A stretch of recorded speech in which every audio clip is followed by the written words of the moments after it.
AI won't take your job. Comfort will. Obsolete thinking will. Waiting for permission will. The world is not asking if you're ready. It's already moving on. The economy does not reward talent, it rewards momentum. Everyone's looking at AI like it's the enemy, like it's some sort of villain coming to steal their work or their worth or their future. But AI doesn't even know you exist. AI does not care about you. It's not emotional, although that's debatable, if you've heard Mo go that. So for the moment, let's just say that at least not in the same way as humans are at the moment. But what I mean is that it doesn't hate you, it doesn't love you, it's not personal, it's probabilistic. It's a tool, it's a mirror, a force multiplier, or a fast forward button to irrelevance. So the real question isn't, will AI replace me? It's who knows how to use the tools better. And right now, the answer isn't most people. The real threat to your career, your freedom, and your future isn't some algorithm in a lab. It's staying loyal to a version of yourself that's already outdated. The version that believes a resume is enough.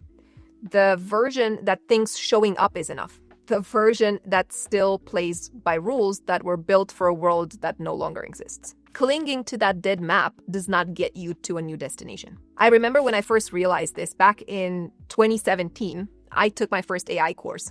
I think I mentioned this before. And I didn't understand a good part of it. I felt quite out of place. Like I didn't really belong in the future that was coming, but something told me, if you don't lean in now, you will regret it later, forever. And fast forward a few years, I found myself working in AI sales inside companies watching the gap widen. Because those who adapted thrived, but those who clung to the past quietly disappeared. It wasn't technical skill that saved them. It was adaptability. It was mindset. AI is not here to erase you. It's here to expose you, to show you whether you're adaptable or obsolete. A 2023 McKinsey study found that 40% of all work tasks could be automated by AI by 2030. I think BCG is saying up to 60 to 80%. But I'm not saying replace, I'm saying automated, meaning if you're a task doer, you're vulnerable. But if you're a problem solver, you're valuable. AI is not replacing people, it's replacing tasks or people who refuse to reinvent themselves. And the good news is that if you're willing to reinvent yourself, if you're willing to trade entitlement for execution, the next 5 years could be the most profitable, creative, and free that you've ever lived. But to survive this shift, you need a new playbook. Not the one that they taught you in school, the one built for this reality, where leverage is more important than labor, where creativity beats compliance, where ownership is always more valuable than obedience. So let me break it down. What are, in my opinion, the new rules of the game. Rule number 1, ownership over obedience. You are not paid for how well you follow orders anymore. You're paid for what you can create, improve, and own. And if you've read The Sovereign Individual, authors James Dale Davidson and William Rees-Mogg, they predicted that as technology advanced, individuals who could own their productivity instead of renting it out to corporations would become the new economic elites. They were not wrong. Today, AI follows instructions faster and more accurate than any employee, which means your security will not come from being obedient. It will come from having something that cannot be automated. Your creativity, your brand, your offers, and your leverage. If you don't own your skill set, your product, your audience, you do not own your future, in my opinion. Ownership is the new armor.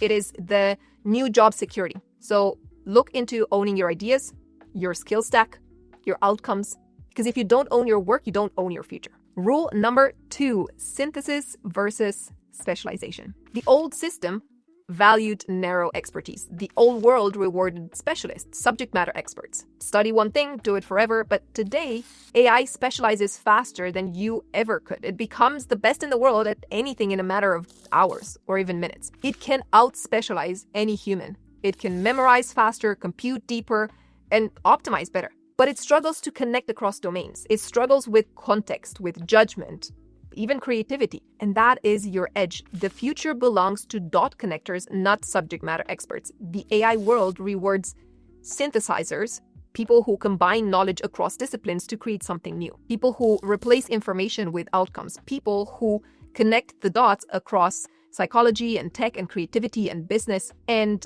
I really liked that in the book Range, Why Generalists Triumph in a Specialized World, David Epstein explains how some of the world's top performers succeeded not by being hyper-specialized, but by synthesizing insights across multiple fields. You learn psychology and coding, or marketing and philosophy, creativity and data. Synthesis, not specialization, is your new mode. Rule number 3, judgment over hard work. Look, this is a really important one. Hard work used to mean showing up earlier, staying later, grinding longer. Hard work used to be enough, but now AI works 24/7. It works harder, longer, cheaper. Effort alone will not save you. Discernment will. Your ability to choose the right project, ask better questions, make faster, smarter decisions. That's where human edge survives, because hard work plateaus, but judgment compounds. Warren Buffett had said that the difference between successful people and really successful people is that really successful people say no to almost everything. I really love that quote, because we live today in a world that is drowning in choices and information. And judgment, knowing what not to do, where to focus your limited attention and action, becomes everything. The new power move is not working longer hours. It's making better decisions faster. AI can flood you with data, but only you can decide what matters, if you see what I mean. Rule number 4, identity and leverage over a resume. Resumes are passports to a world that is disappearing. No one cares about your paper credentials. They care about what you've built, what you've delivered, what and who you've helped grow. And in Show Your Work by Austin Kleon, he says, the best way to get discovered today is not to market yourself, it's to share your process publicly. Your identity, your thinking, your brand, your proof of work is the new resume. What you think, what you create, and what you share, that is your reputation. Someone might call this a personal brand. But when you combine that with leverage, content, capital, community, code, you become unstoppable. You are building your own economy. In the new economy, your identity is your income. The real question is not anymore, where can I apply? The real question is, what can I create that makes people apply to me? People do not trust brands. They trust humans that they recognize, that they follow, and that they resonate with. When you combine your identity with leverage, as I said, whether it's content, community, capital, or code, you are no longer applying for jobs. You are building your own economy. Because in the AI world, leverage scales your voice while you sleep. Identity is what makes people care enough to listen. And the resume is dead. Reputation is the new proof of work. You do not beat AI by working harder. You beat it by thinking deeper. You don't survive the shift by obeying rules. You survive by building leverage. And you don't grow by specializing deeper. You grow by synthesizing wider. Last but not least, you don't stay relevant by waiting. You stay relevant by moving. The old world told you you need to learn a skill, get a job, stay safe. The old world was about protection, about degrees and job titles, systems built to preserve the past. But the new world is about amplification. And I think the World Economic Forum predicted that 44% of core skills for workers will change by 2027, not upgrade, change. Think about that. Almost half of the skills companies value today will be obsolete in less than 3 years.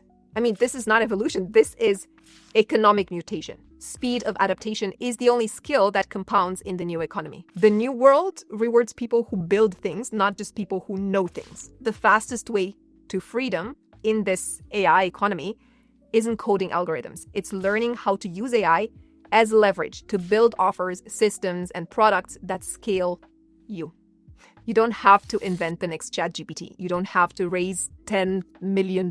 You just have to know how to solve a real problem faster, smarter, and cheaper than anyone else stuck in the old system. And AI gives you all the cheat codes you need to do this. The winners will no longer be the ones who know the most about something, including AI. The winners will be the ones who use AI the fastest and the best to reach the best outcomes. So here's what, in my opinion, the smartest creators, freelancers, founders, and consultants are doing right now. They use AI to solve bigger, messier problems and charge bigger fees. They create smarter products faster than traditional builders. They replace grunt work and focus on judgment and creativity. They scale themselves beyond human limits with tools, automations, and systems running 24/7. They are not coding from scratch. They are prompting, positioning, and packaging, and later on publishing faster than the old system can keep up. Execution beats theory. Action beats information. In this AI economy, speed compounds, creativity compounds, and judgment compounds. Obedience decays. You do not win by memorizing more frameworks. You win by building systems that work when you don't. And AI gives you that. if you know how to direct it, if you know how to ship messy, fast, and simple. And I've talked about this at length on this channel. The old economy was about security. The new economy is about sovereignty. Own your skills, own your systems, own your leverage. You don't need to fight AI. You need to build yourself into something that AI amplifies, not something that it replaces. Because most people are stuck asking themselves, will AI take my job? But I think the better question is, am I building something that AI can multiply 10x, or am I clinging to something that it can replace? Because the truth, in my opinion, is that AI cannot replace creativity, it cannot replace discernment, it cannot replace human ambition, intuition, or wisdom. It can only replace repetition. If you spend your days repeating tasks, repeating information, repeating outdated methods, you are training yourself to become obsolete. But if you spend your days creating new outcomes, new systems, new ways of solving problems, then you're training yourself to become exponential. I believe that AI is not the death of opportunity, it's the death of mediocrity. It's the end of waiting, the end of hiding behind credentials, and the end of playing small because you were taught to ask for permission. The future is not going to pause while you overthink it. It's already rewarding the ones who are shipping faster, who are thinking bigger, who use the tools while everyone else is debating them. You don't need another course. You don't need another guru. You just need a real problem, a simple solution, and the courage to build before you feel ready. Because in the new economy, ideas rot, dreams rot, even skills rot. But momentum compounds. You're either compounding action or compounding excuses. And the ones who move now, they won't just survive. They will own the platforms, the systems, the audiences, the assets that shape the next decade. The question isn't anymore whether AI will change your life, it's whether you will be the architect of that change or the aftermath. So choose wisely and move. All right, you guys, that was it for today. Thank you so much for watching. I really hope you found some value in this video. I've really been wanting to make this video for a while because this is one of the comments that I get the most on my videos, and I really wanted to address it. I hope you found it valuable. Thank you so much for giving us the time. I know how precious your time is, and I'm so grateful that you chose to sit and watch this video that we've put our hearts into making. And if you want to be surrounded by people who have the exact same goals as you do and who are on the exact same path and maybe learn from each other and support each other, you're always more than welcome to join our community. It is so much fun. We have AI challenges every other week, and it's very practical, so you can actually apply everything you learn. Thank you so much again. Like this video if you did. Be sure to subscribe if you haven't done so, and also share with anyone in your circle of friends or family who you think might benefit from a video like this. Until next time, I suggest you go ahead and watch this video over here, and I'll see you soon.